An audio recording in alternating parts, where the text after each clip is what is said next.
Hello you guys, and thank you so much for tuning into my channel. I just want to send a shout out to all of the new subscribers. You guys are awesome. Thank you so much for subscribing. YouTube for me is kind of like my diary where I just go off and talk about random-ish that is trans-related. So I just want to thank you for subscribing, for watching, for engaging. I appreciate you so much. So I'm not even going to promise that this video is going to be short. But I wanted to talk about dating as a Black transgender woman in Thailand and what that experience has been like for me. So I'm going to start off by saying anything that I say, these are just my own thoughts. These are only my own views and opinions. They do not have to be your truth. They don't have to be your reality. They don't have to be the context of your experience. In no way am I trying to hurt anyone or upset anyone or even offend anyone. So if I say anything very flippant or I just come across as very casual when I'm talking about a serious topic, it is not my intention to make light of anything that I am discussing. However, as a defense mechanism and a trauma response, I tend to make a joke out of everything. Dark humor is fun. So now that's out of the way. Gosh, before I talk about Thailand, let's talk about where I came from. So before I even complain about the kingdom of Siam, the beautiful country that is Thailand. Girl, what was dating like in South Africa? Well, if you're a transgender woman like me, South Africa is not the most open-minded or tolerant place for trans people. Yes, we have one of the most liberal constitutions, but a lot of South Africans really struggle with accepting trans people.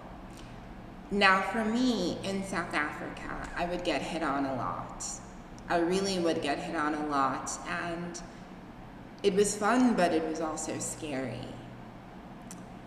Scary because when these men would come up and talk to me, and if you've ever been in Africa, you know the energy African men bring when they come and talk to you. So there was always fear that if they found out I was trans, I would get hurt. So I would curve guys all of the time.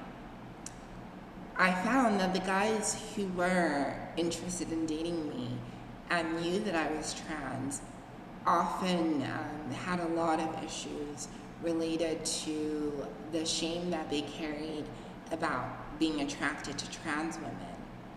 So many of these guys lived in the closet, refused to tell their friends or family that they were even with a trans person.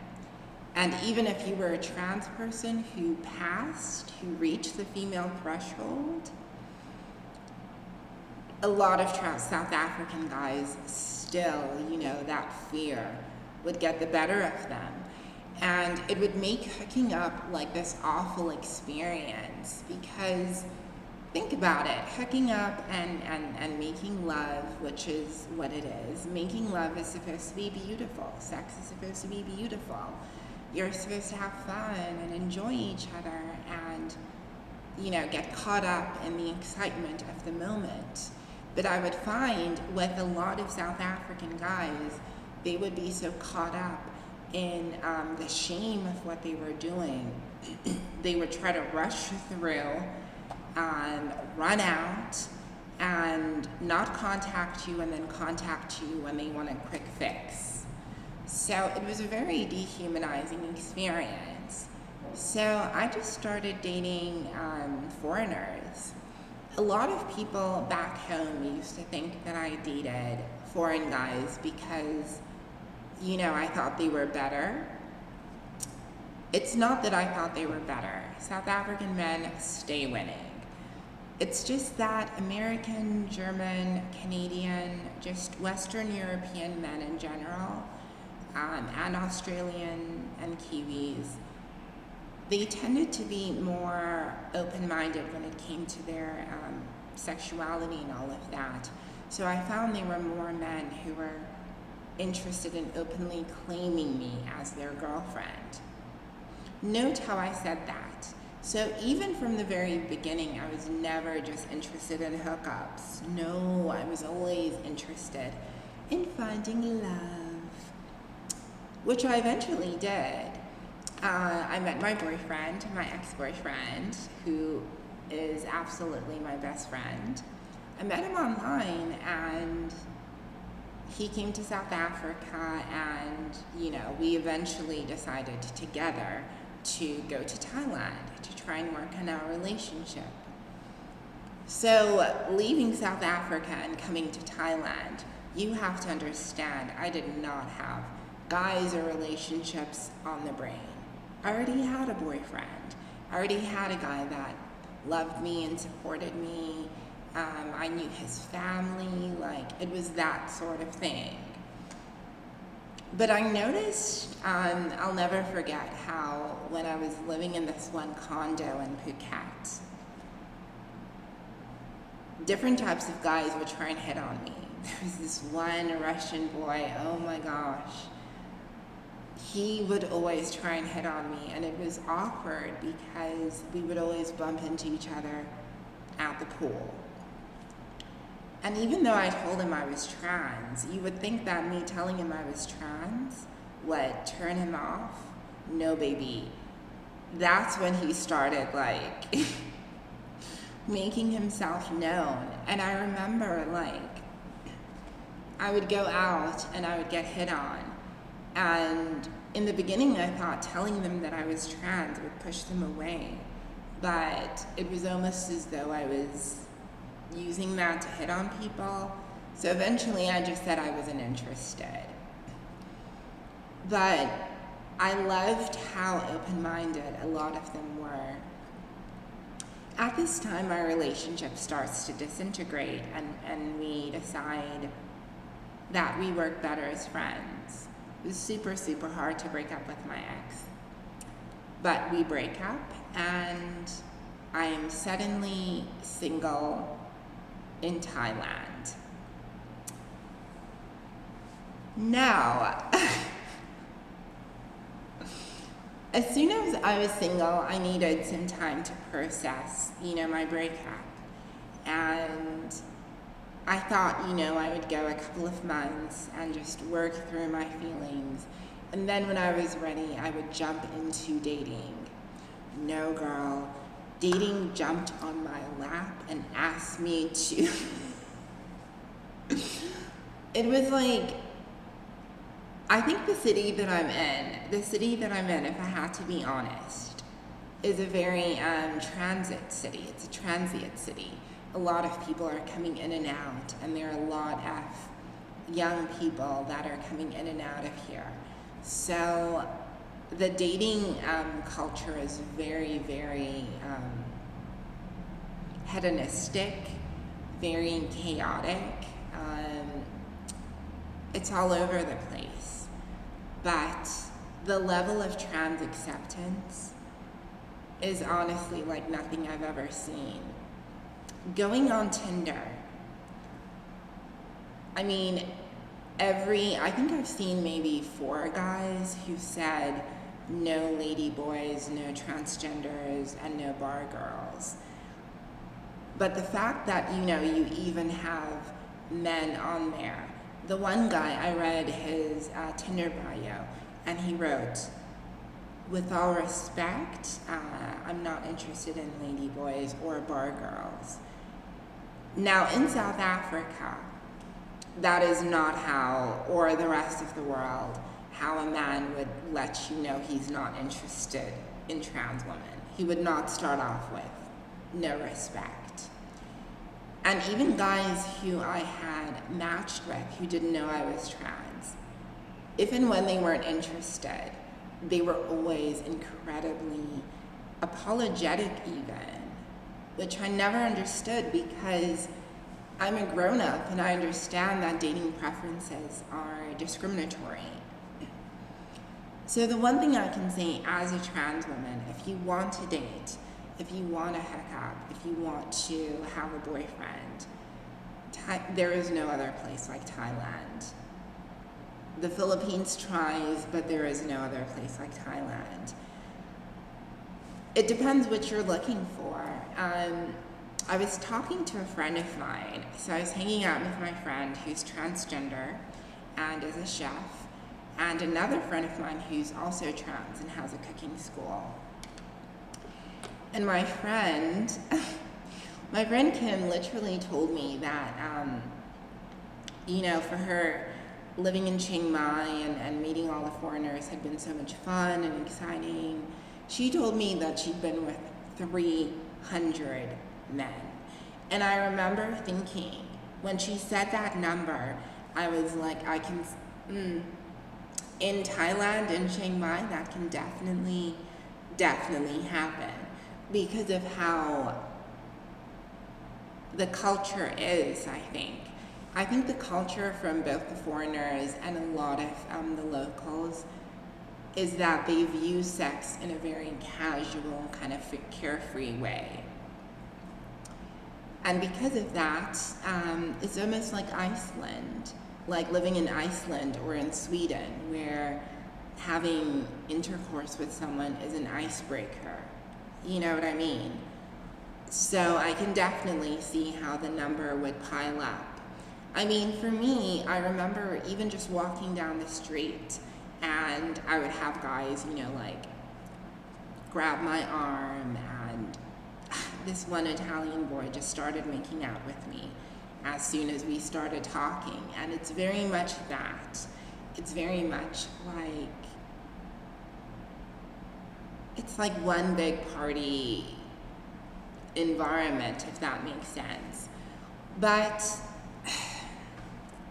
as much as it's trans accepting and it's this one big kind of live and let live kind of attitude, I've not been impressed with the guys that come to Thailand. I really haven't. I think a lot of them are just passport bros who come here, to have a hedonistic holiday and to have, sex with local girls and other tourists. That is literally their purpose for coming here. And it's sad only when you see how they treat women, both genetic women and trans women. So I actually prefer meeting people in the park, at a bar, walking down the streets. That's how I prefer to meet people, in real time, real life, not online. Because online, every time I have met up with someone, it is the same thing. They want to meet you at night, and it's always a sexual thing, which is great if that's what you're looking for.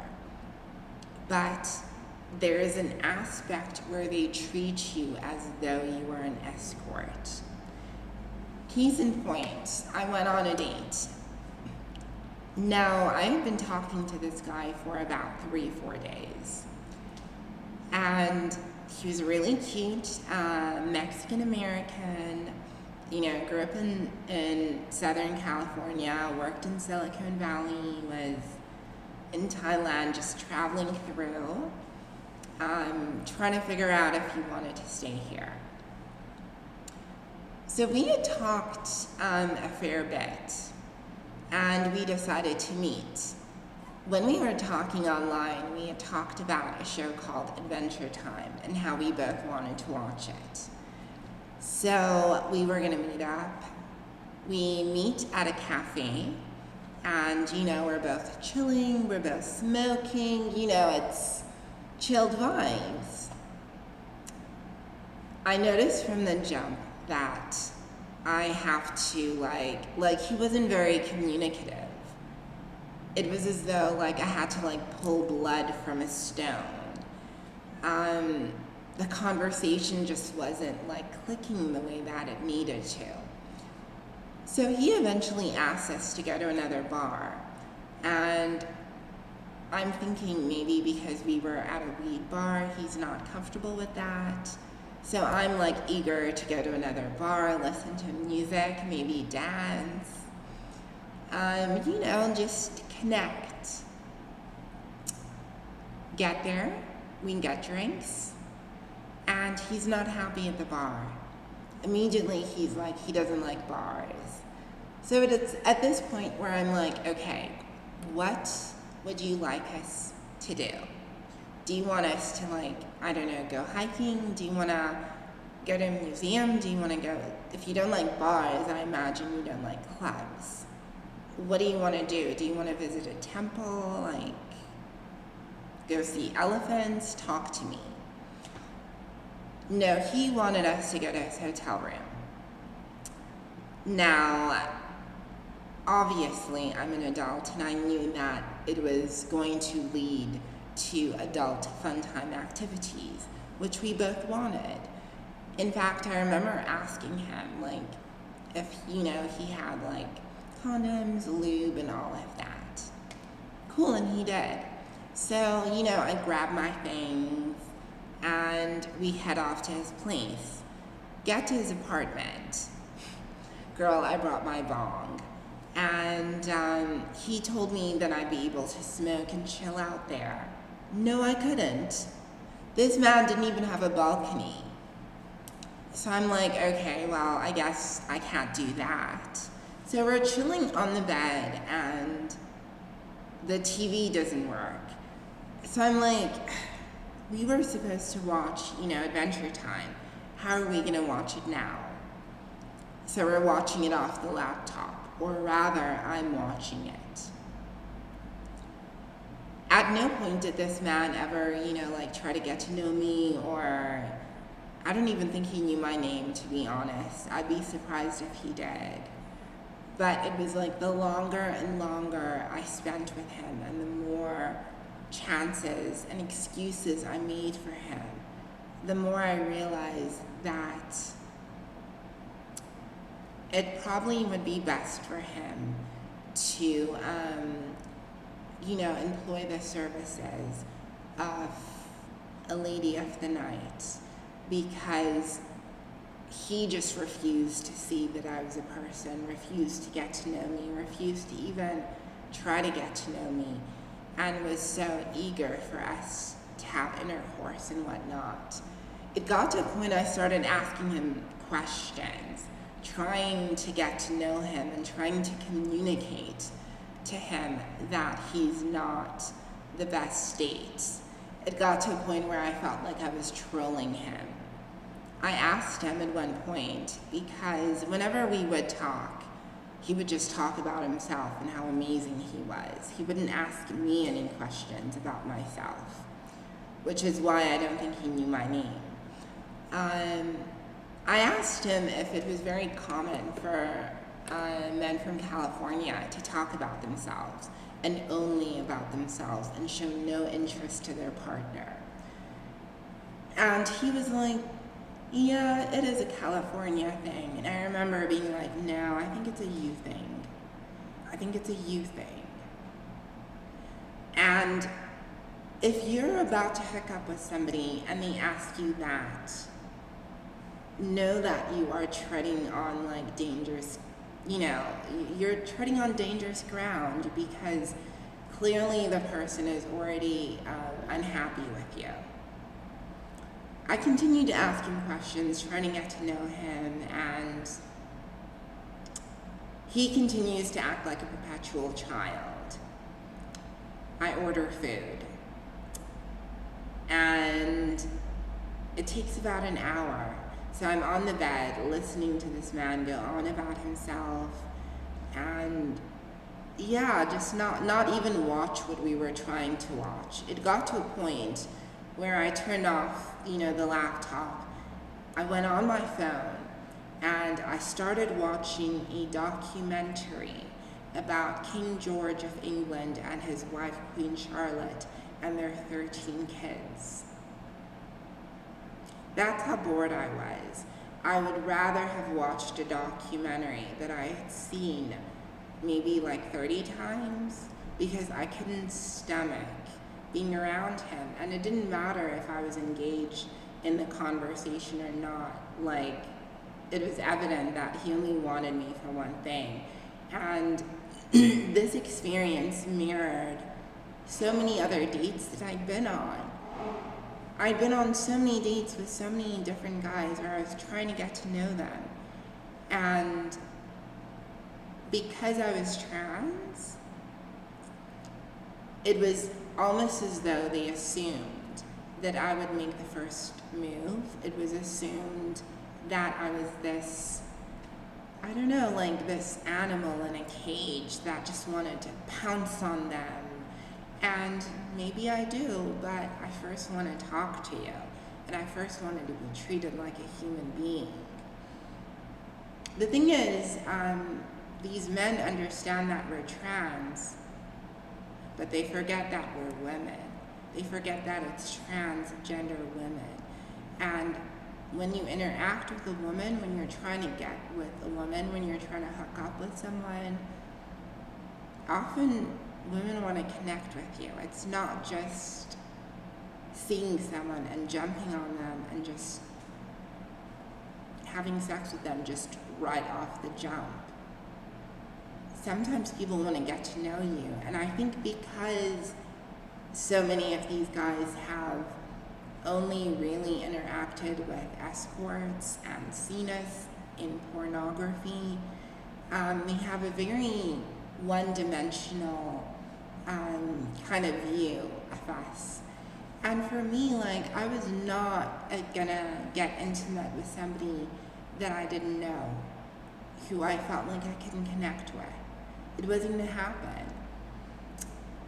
As we continue talking, he tells me, that he's never even actually had any black female friends. I asked him if he ever had any black friends, and he said, yeah, a couple of guys that he played basketball with were his friends, but he had never actually had any black female friends, or ever even interacted with black females. So I'm sat there looking at this dude. I'm like, okay, so I get why you're acting and treating me this way. It's at this point where I go on my other application and I order a cab to take me back home. So I wait for my food. My food arrives, I order the cab, and I'm like, nah, like, this person, he doesn't even know my name. He's not about to know my body. And you know what? If he was looking for an experiment, like an experiment or whatever, I felt that there were so many Thai girls working, on the streets, so many lady boys working on the streets, that I, as a foreigner in this great country, refuse to take money from those hard-earned women. So I simply redirected him to the women that were offering those services, because they could just give him what he was looking for off the bat. Don't meet a girl who, isn't wild like that, or maybe she is sometimes, and treat her as though you are paying her. It doesn't work that way. And I find that so many of these guys that I've hooked up with or hung out with are like that. So when my food came, that's when my cab came. So I go downstairs, I'm like, okay, my food's here. I don't tell him I'm leaving. I get my shoes, I get my bong, I put it in my bag.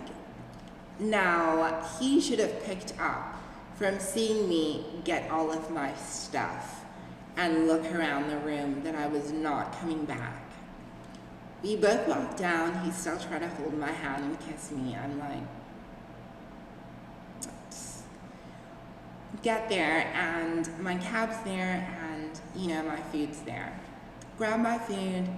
He's looking at the cab, and he's looking at the motorbike that just came to bring my food, and he's all like, who's the cab for?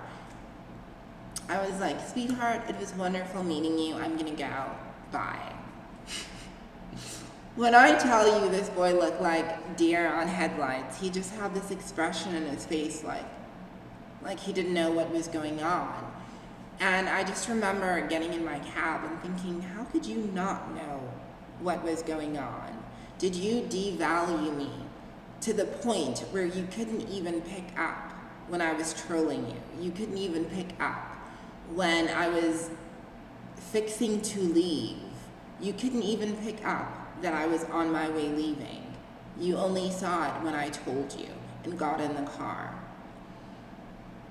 So, to break it down, like a lot of the guys that I've met, yeah, they're very open to trans women. They are excited to meet trans women, and they come here specifically to meet trans women, and then they don't know how to treat them.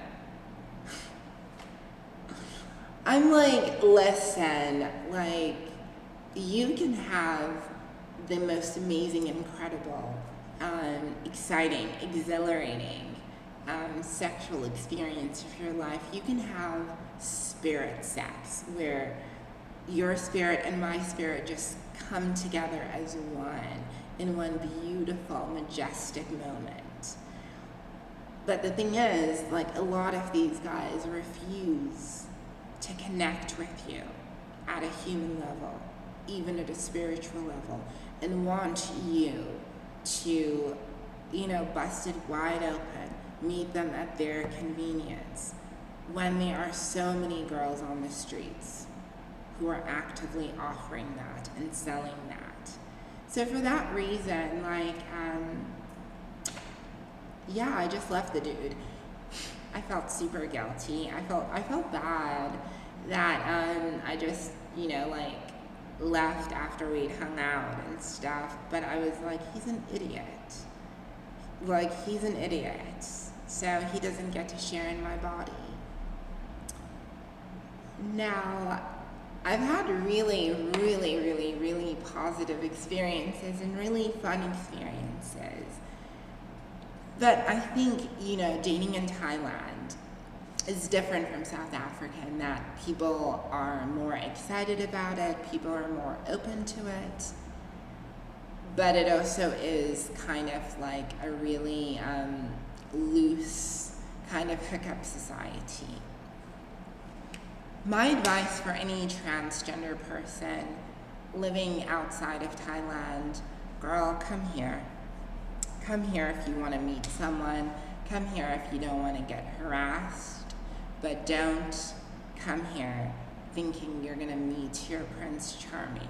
You could meet your Prince Charming in the same city as you are in.